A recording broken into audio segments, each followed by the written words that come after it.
Okay, so welcome back to anti-apologetics. I'm very serious about this anti-apologetics thing. I really like it. If you guys have anything that you want me to deconstruct in the apologetic sphere, an argument that you don't like or an argument that you don't understand, and you want me to break it down, it can be apologetics, it can be polemics, it can be counter-apologetics. Oh, that's fine. We'll take the claim and we'll break it down and we'll go backwards and we'll check to see if there's actual logic or if it's just rhetoric that's being used on you to convince you of something. Just to be clear, I am a Catholic, I am a Christian, I am a believer. Anti-apologetics does not mean anti-truth. It means that you don't need a lie to help the truth go down. You don't need a little bit of sugar to help the medicine go down. The truth is the truth, and you can either accept it or you can't. And if you can't accept it, a lie does not help. So anyway, that's my point of view. That's where I'm coming from. Let's do this. Okay. This is Saints Unscripted. Let's go. For Unscripted. My name is Jackson. This is Caitlin, and we have an amazing guest, Lauren. Lauren, we got to talking before. She is from the great city of New York. But Lauren, we are so grateful to have you here. So grateful to talk about your story. We'd love to hear a little bit of background, obviously from New York, but there's much more to you than that. Yeah. Love to hear from you. Okay, great. So I'm from the borough of Queens. I was raised Catholic, so I went to Catholic school till about 8th grade, and my parents were super practicing. And then around high school, I went to a public high school in the Upper West Side of Manhattan, and I just wasn't as practicing anymore. You hear this a lot. You hear people say, I grew up Catholic. And then you ask them what that meant. And they say something like, I went to Catholic school. You guys can't see me. It doesn't matter. Okay. And they say something like they went to Catholic school. That doesn't mean anything. It doesn't mean anything. Even if you went to church as a little kid, it doesn't mean anything. So let's explain. Growing up Catholic, especially culturally Catholic, you don't get catechized at home necessarily. Being Catholic generationally is very similar to being someone who's Jewish generationally. Yes, your ancestry may be Jewish, and maybe you have a very devout family, or maybe you don't. But that doesn't mean that you are devout. It's not like Protestantism, where you can just find the church that matches you. In Catholicism, you're assigned to whatever church your district is in, and that's your parish. That's your parish church. The church in Catholic language actually means something much bigger. So your parish is where you belong to, and you belong to a diocese. Okay? So depending on what kind of priest you have, you might have a priest who's not very religious. I know that sounds odd, but yeah, you might have a very secular leaning priest.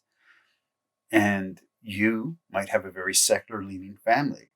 So you go to church, you do the rituals, but you might not understand them.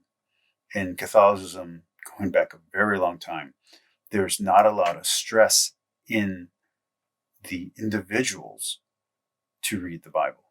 So the priest will tell you in Mass, go home and read the Bible. But when you're at home, your family might not put that pressure on you. So you don't feel that pressure, right? So you're not really getting catechized at home. That's why the catechism is such a big deal in the Catholic Church, because without it, a lot of families wouldn't have any catechesis. Okay, but the rot goes deeper. So let's say you go to a Catholic school. Well, you're saying the rosary, you're going to confession. So definitely you're getting catechized, right? Not necessarily. Most Catholic schools are Catholic in name only. They're very secular. So growing up in a Catholic community, in a Catholic culture, there's a lot of things that I thought were Catholic that as a grown man reading the church fathers, I found out are not Catholic.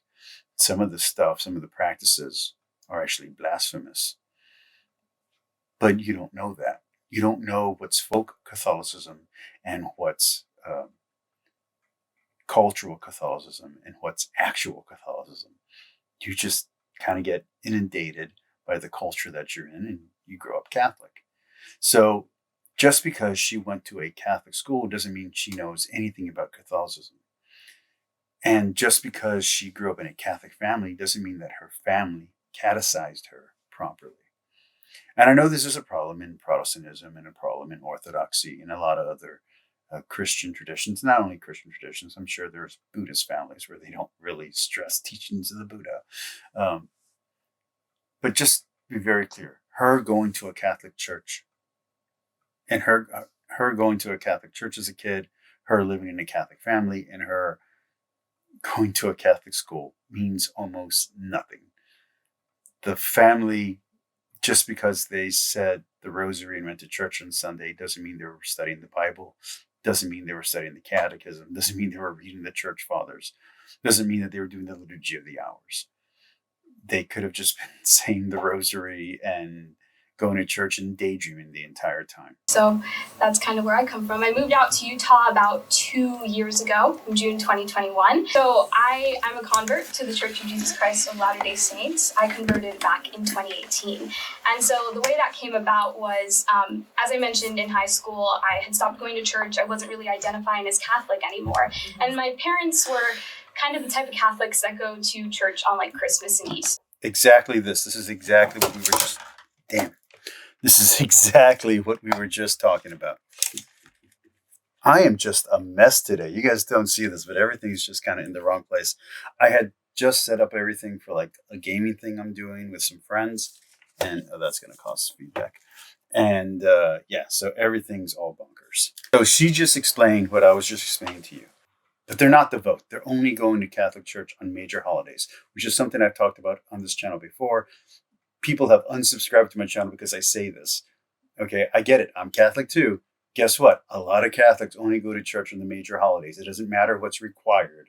It's what a lot of us do. We go to church on Easter. We go to church on Christmas. We go to church on Lent, and that's it. Maybe on the Feast of Guadalupe or something we'll also go. On top of that, notice when she left the Catholic faith in high school. I left the Catholic Church when I didn't leave the faith, I just left the church between 13 and 15. So she made it like 3 more years than I did. She's not properly catechized. She doesn't understand the religion. The faith itself takes a long time to understand. There's years of study that goes into it because there's 2,000 years of history to the Catholic Church. If you add onto that the Jewish history of the faith, you're talking about 4,000 years of history to the church. If she left the church in high school and her family was only nominally Catholic, it's very unlikely that she actually understood her faith when she left. A lot of Catholics are. And it was in my sophomore year of college that I wanted to strengthen my relationship with God, because all throughout my teenage years, I claimed that I believed in God, and I claimed that I believed that Christ was the Son of God, but I wasn't doing anything to kind of show that I believed that. It's not that I was living anti those values. Like, I was a really good kid, I got good grades, I was well behaved. It's just, I wasn't doing anything extra to show. Anyway, no, I was not a good kid. I got into fights, I drank, I was a drunk as a kid. The different story completely. I started drinking when I was 12, and I was a complete lush by the time I was like, 17 or 18. So completely different story from hers. Single parent home, and just me and my dad. My mom died when I was a kid. We moved from a very poor neighborhood to an affluent neighborhood, and I did not fit in. It's funny because I was just having this conversation with someone earlier today, where it's kind of reversed now, where now the neighborhood that I moved into, I've grown into. So I have this accent. I have I read the things that I read. I went to the schools that I went to. So I've been enculturated into the era that I live in, but I've disassociated from where I began. I want to be very clear. It's in the same region. It's in the same city, but different sides of the track kind of thing. I no longer have that other culture. I don't have that super Hispanic machismo culture in my lifestyle. I spent my summers in Louisiana and Victoria and Cajun area and German towns around Texas, and that's who I grew up with. I grew up with people who I was like, oh wow, we're all the same, and then we hit puberty, and suddenly everyone's 6 foot something, and I'm still short as hell. So, little Hispanic kid with a whole bunch of white friends. I have a completely different story than this one, but I do know what it's like to be nominally Catholic and to be culturally Catholic, and it sounds like that's what she was. And so I don't expect her to know anything about Catholicism, and you shouldn't either. So let's continue on with her story. Proactive. Exactly. Like no prayers, no scripture study or anything like Okay. that. So sophomore year of college, I was cleaning out my room and I found this children's Bible in my room. And I thought the artwork was pretty, so I read it. And I remembered all these stories from when I was in Catholic school that I learned about. And that led to me wanting to read the full version of the Bible. So I read the New International Version, not all the way through. At the time, the Old Testament scared me a little bit. The NIV for me is not my favorite translation. I know a lot of people who come into the church go with the NIV. I know it's very popular. Personally, I like the CTS, but that's a very obscure Bible. It's very hard to get. I would recommend actually the ESV CE for someone coming into the faith for the first time. And someone who's already a Catholic, I'm going to say something that's unpopular with the rad trads, the NAB. I love the NAB. The NAB is the first Bible I read front to end. The KJV, the NKJV, nah, I didn't. I read them. I didn't like them. No, the first Bible that really stood out to me that I really fell in love with, the first translation, I should say, that I really fell in love with, was the NABRE, and I think it's a great Bible. So I recommend the NABRE.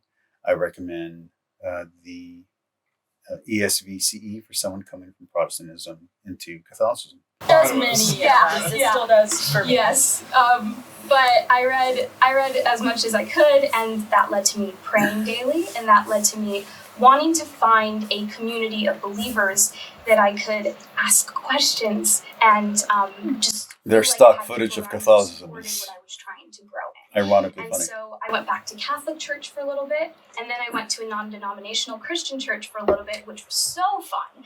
And then I studied different types of Christianity. So I looked at like Eastern Orthodox, and Presbyterian, and Lutheran, and just anything that was in my local neighborhood. And it being New York, it was pretty diverse with what religions were.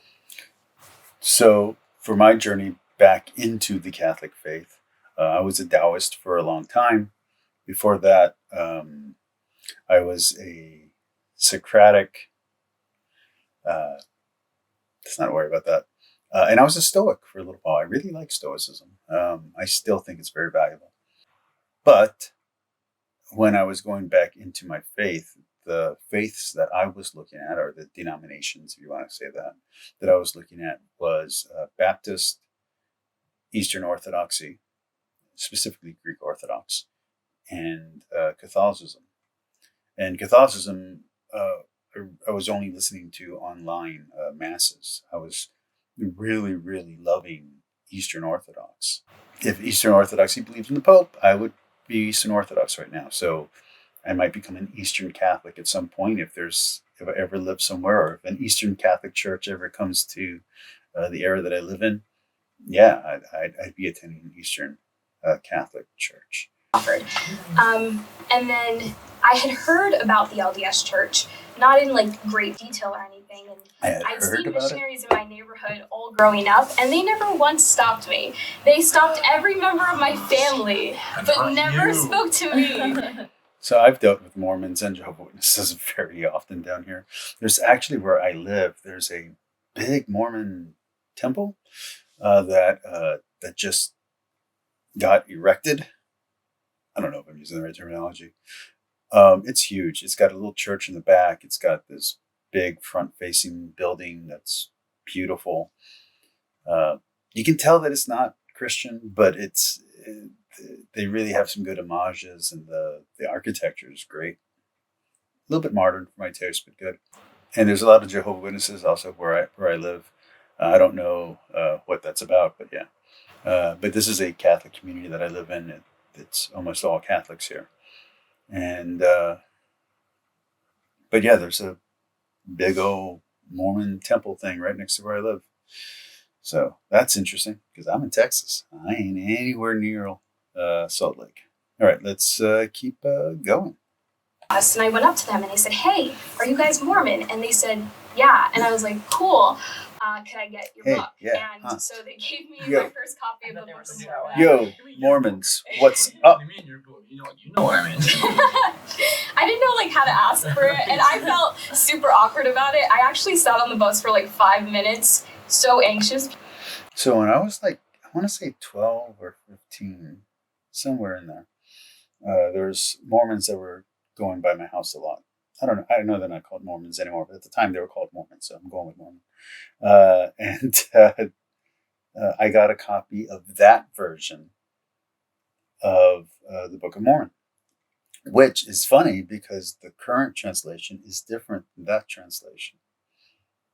That's an interesting thing. There are little changes from then to now. I say translation, but that's probably the wrong term. That version of it is just different. They've updated, they've changed some things, which, as someone who likes ancient writings, I just find that horrifying. But anyway, let's keep digging in. Let's see how far I can get in this video. Talk to them, should I not? And then when I went to them, I actually made them miss their stop on the bus. Oh, Hey, they didn't care. that's the- Made their day. Yeah. So I found out later how rare that was, that people don't usually approach the missionaries, which I wouldn't have guessed. But they gave me my first copy of the Book of Mormon. I went home, I started. You know, it's funny. Some missionaries, me and my wife, I think we were still dating, and her car was having an issue or something. I don't know what it was. And some Mormons got lost. I don't know. Maybe they were just pretending to be lost, sales tactic. And they came up to us. And my wife's hardcore atheist. My wife's Chinese, by the way, from China. Her family was Buddhist. So when I say atheist, she's atheist against Buddhism, not against Christianity. She's atheist, and so she was trying to explain to them how atheism works and what. And it was a funny conversation because she's a minimalist, and she was trying to explain her philosophical standpoints. It was my first formal meeting with the missionaries that I decided 2 months later I would be baptized, and I was. Wow. That's the story. Okay, if they go with the burning in the bosom thing, I'm just gonna laugh. Oh, and by the way, I know that there's a big, huge Catholic guy doing Mormon stuff right now. I don't care. I don't want any big name theologian apologist. Go away. Okay.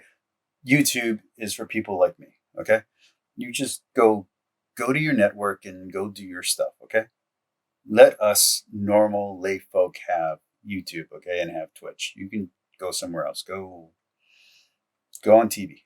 One of those things where it's just, I was such in the groove of what I was studying, and I wanted to deepen my connection to Heavenly Father as possibly could, where from the minute I opened it and started reading it, it just felt right. Like it was not necessarily a continuation, but an add-on, an enhancement of what I had been reading in the Bible.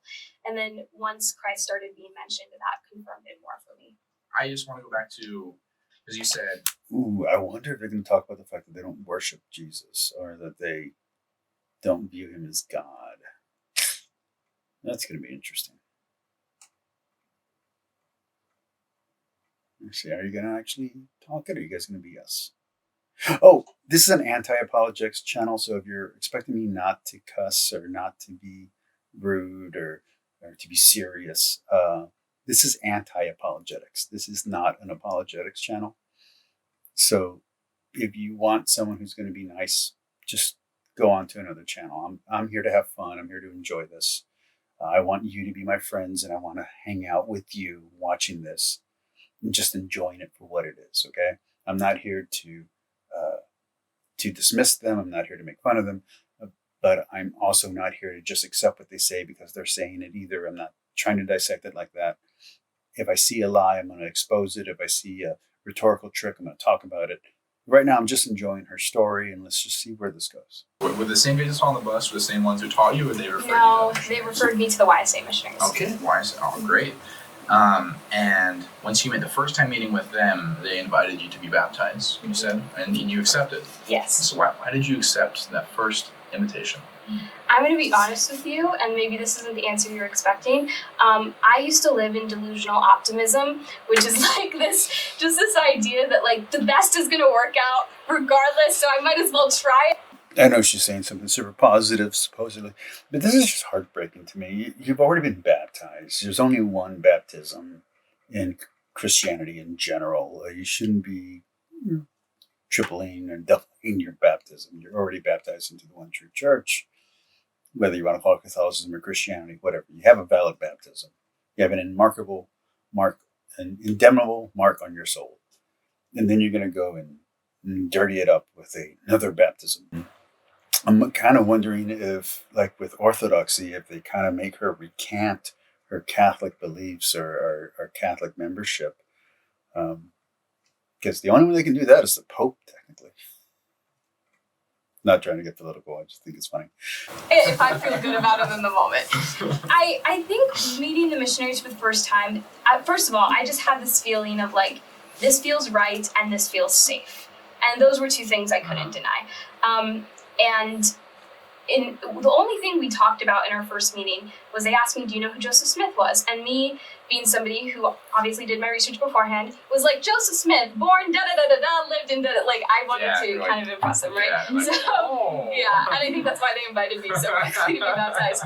I don't know, there was just something so... There was this pull of like, I needed to go further with this.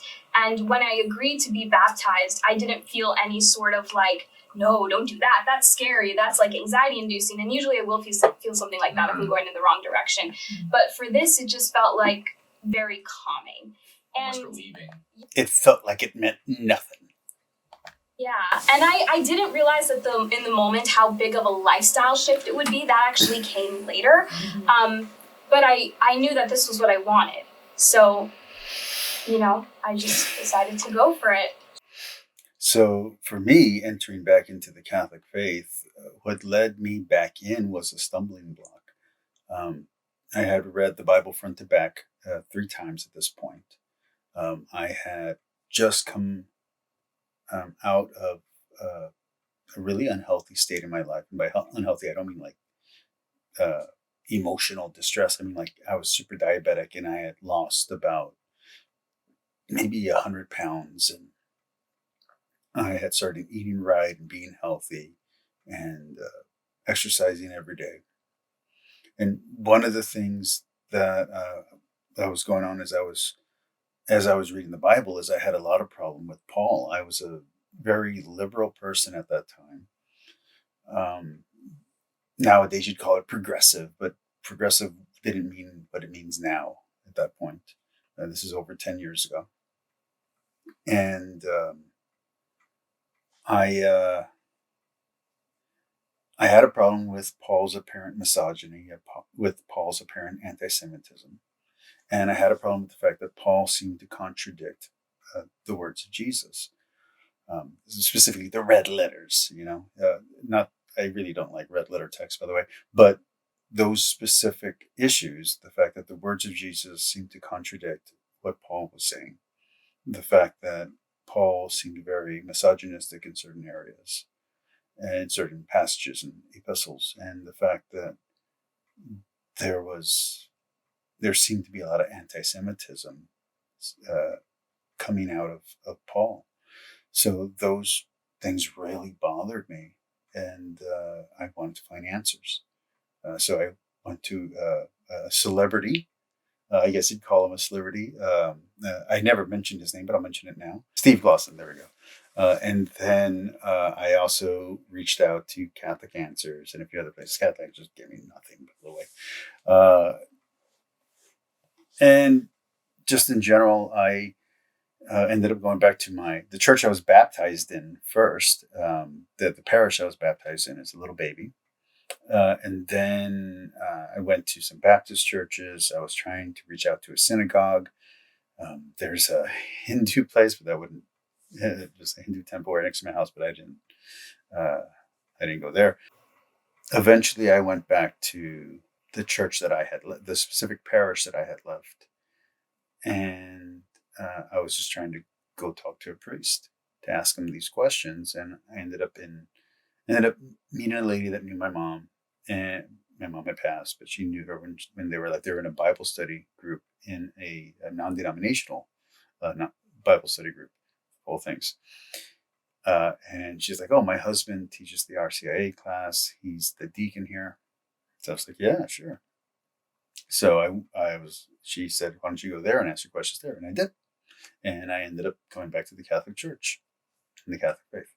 All right, that's enough of that. Let's continue. Interested, do you think you wouldn't have been open to receiving it or going deeper into it had you not already been kind of on that path? Oh, absolutely. So there's something so divine about the Lord's timing. Like, it has been proven enough times in my life. Because if you had told me, 16-year-old me, right, that I would be a member of the Church of Jesus Christ of Latter-day Saints. I just worry that this is just a case of magical thinking. You know what I mean? Like, I realize I'm a Catholic, and I just told you my story of conversion and stumbling blocks helping me. But there was reason involved. There was questioning and logic and thinking, like deep thinking that was involved that got me to here. I feel like this is all emotional appeal and just a little bit of a lap of logic or a leap of logic going on. Again, I'm not trying to judge. I don't know. But I think she made the wrong choice, clearly. But I think it was because I was already on that path, and it was just the moment presented itself, and I was led to take it, that it was a lot easier for me to make that decision. With that being said, though, I don't think I had any like grand aha moment when I was initially studying before I was baptized. It's ongoing. As you get older and you have more life experiences and more trials, right? So I would say I'm a lot more devout now than I was when I first got baptized, and I understand a lot more, but I still have questions. Like every year just trying to figure out things. And that's just true for anything. I mean, if you're growing in your faith, regardless of what faith you belong to, you would hope that as you mature, you become more devout, not less. And if you're becoming less devout, maybe you're not actually following your faith. And you said, you grew up Catholic. Your parents, how old were you at the time when you joined the church? I was 19. You were 19, okay. So what did your parents think of all of this, your family? Who knows? Maybe she's like 50. She just looks like she's like 25. Who knows? I don't quite remember telling my parents that I was getting baptized or that I got baptized. And it wasn't a thing where I was like hiding it from them. It's just that, so I don't think it was like till 2 years into it that I kind of was like, do you guys know that I'm a member of this church? Jaw-dropping moment for them. Yeah. My mom is a practicing Catholic now, and she went with me to a sacrament meeting because she was coming. So, practicing Catholic now, the way she said that, or does it could just mean like currently, but it sounds like she wasn't a practicing Catholic back when they were devout in her childhood. I mean, coming to it from the perspective of, I just want to make sure my daughter is safe. Yeah. I think she believed what most people in New York believe, which is that it's a cult. That's what I believed, and the musical does not help with that. So I don't like it when people use the word cult in that way, because almost anything can be defined as a cult. There's a specific definition for cultic practices, and it's not, the occult. It's a definitional term to talk about specific devotions inside a religion. So cult really shouldn't be a bad word. I know it does have negative connotations in common parlance, but academically speaking, it's just a designation for different sects of religious worship. So I read way too much theology. Let's keep going. Oh, yeah. Yeah. So she went with me to a sacrament meeting. She's like, okay, this isn't for me. I know what I believe for my faith, but I can see that you're safe. I can see how you feel about it, and I'm going to respect that. So I was really thankful for that. And my dad, to this day, actually don't know how he feels about it, but I know that he respects it and he respects my beliefs. At least I think so. I went to New York recently a few weeks ago and he goes, so like, how Mormon are you? I didn't quite know how to answer. I just kind of explained some of what we believe. It's a little heartbreaking. Well, bad for the parents, but hey, I mean, I was a Taoist for 15 years. Nobody gave me crap, so whatever. I mean, before that, I was an anarchist. I was an anarchist for a long time. Of course, I was a teenager, so who really cares? Does being an anarchist as a teenager count? I mean, I had the blue hair, I had the tongue piercing, but I was also an ROTC. I don't know. These are questions. These are questions that need to be asked and need to be answered. We need to have like a full study of it. Does being an anarchist as a teenager count?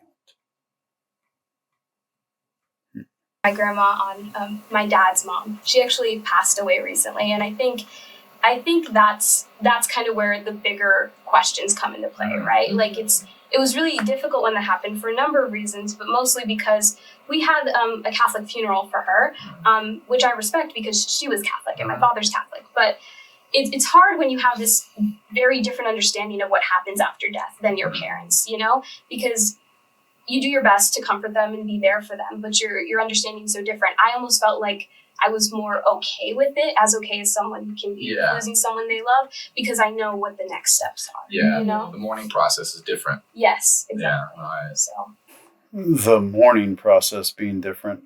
As someone who loves to study history, mourning process is pretty universal around the world, even among atheist groups. I've been to many, many, many funerals. Diabetes kind of wrecked my mother's side of the family, and cancer kind of made its way through my father's side of the family when I was growing up. So I went to a lot of funerals growing up. All Catholic funerals, by the way. There's a wake, there's a mass, there's burial. During the wake, after all the non-Catholics leave, they'll usually have a prayer service, which is done by the family. It's not like an official thing. Usually they'll say the rosary. And yeah, that's kind of the only add-on that Catholics have is the rosary portion. And then afterwards, I come from a Hispanic culture, and a lot of my extended family is German, so there'd be big party after the funeral, after the burial. There'd be a huge party, a lot of beer, a lot of alcohol. Actually, that kind of bleeds into I was dating someone who was a Mormon when I was 17 or 18, and she was cool with me until she saw my extended family giving me alcohol. And that was it. When she saw me drink alcohol, that was pretty much the end of that little relationship. Who cares? I feel like with introducing people to what I believe, you have to meet them where they're at. And I really felt like the missionaries had to do that with me too. They had to meet me where I was at and not put too much on me all at once. Like for my dad, I don't know if he will ever convert to this church. I couldn't tell you. I would guess no. But what I will say is that whenever I hear a conference talk or I read something that I think would resonate with him or that resonates with me about the way he raised me, I will send that to him just as a way of like saying thank you for the way you raised me, because I am the way I am because of you, and that's wonderful. And oh crap, the amount of psychological damage she just did to her father. And he really enjoyed the talk and he received it very well. So, that's not going to make him want to join the church overnight. And my intention is not even to share these things to get him to join. My intention is to just use my faith in a way where I'm showing him how much. Oh, the dude did not like that. Did you see him? He twitched. I love him. Yeah. Does that make sense? Yeah. I think that's what it's all about. Mm-hmm. No, I think that's super important to I'm glad we're talking about this. And in the Catholic Church, they teach a lot that, when you sin, you would go and talk to a priest, and then the priest would tell you to go and do something to kind of, I don't know if it's to make up for that sin, but like as a way to start your repentance process, essentially. Okay. And so it would be to say a few Hail Marys, or go say the Lord's Prayer a certain number of times, or some other bit of advice they would give. And that was always very helpful. What I found in this church that is quite different from that, and I'll never forget it, my bishop had told me, well, what are you going to do after making this mistake to continue on your journey of faith? And I told him, I'm going to make sure that I have a long enough period of time where I'm consistently standing firm in my faith and doing this thing and this thing and this thing. And he goes, that is so Catholic of you to say. And he explained to me, he was like, Lauren, you can't do anything to make up for any mistake you've ever made, ever. You can't do anything to make up for any sin that you've done ever. And he's like, and I know that might sound harsh, but the point of it is that has already been done for you. This is probably more for reason and theology to respond to this part right here. But I'm going to do my part. Let's do some counter-apologetics or anti-apologetics real quick. You can't earn your way into heaven if you're a Christian, period. Christians believe in grace. It doesn't matter if you're a Catholic, if you're a Protestant, if you're Orthodox. Pick your Christian denomination if you're actually Christian and hold to the creeds and to the Bible as it's written. You can't earn your way into heaven. You can't earn your way back into heaven. The penitential process, the reason for reconforming yourself to the faith is so that way you are back on the right path in your life. It's like training. It's training yourself to do the right thing and to choose the right thing. It's not about God forgiving you because God's already forgiven you. The priest is kind of reminding you that you're forgiven and absolving you of your sins, but you've already been absolved for those sins when God died for you on the cross. So that whole thing is not about earning your way back into heaven. That's impossible. Grace is a free gift from God. It's recommitting yourself to follow Christ, to follow his example, to follow his rules, his commandments.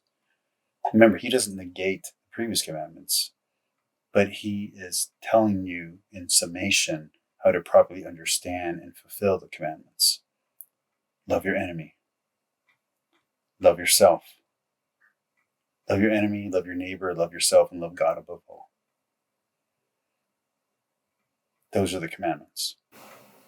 And to fulfill those, there are aspects of those fulfillment. And in Catholicism, we would say that's charity, poverty, virtue, chastity.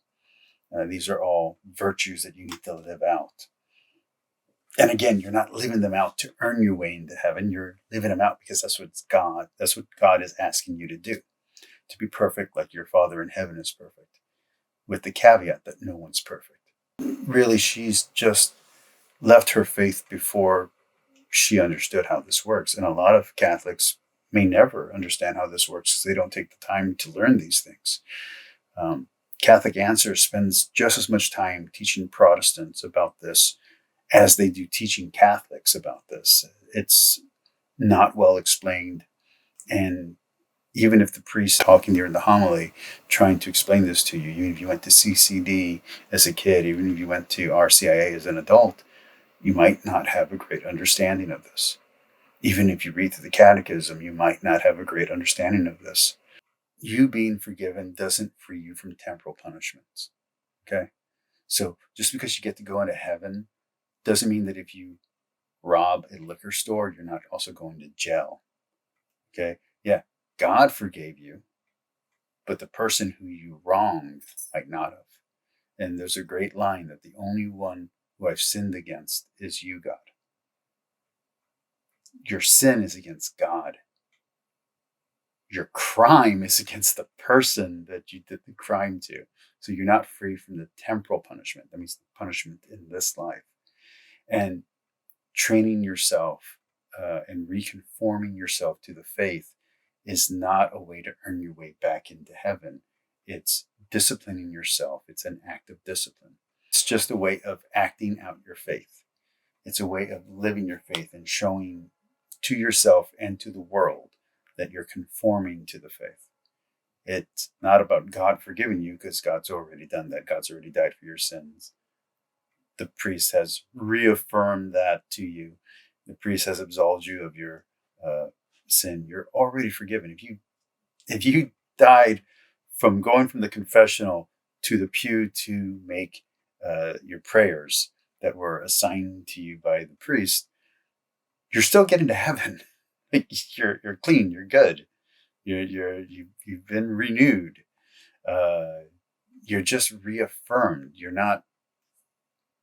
It's complicated, but you're being reaffirmed in your faith, and in your conforming yourself to that reaffirmation.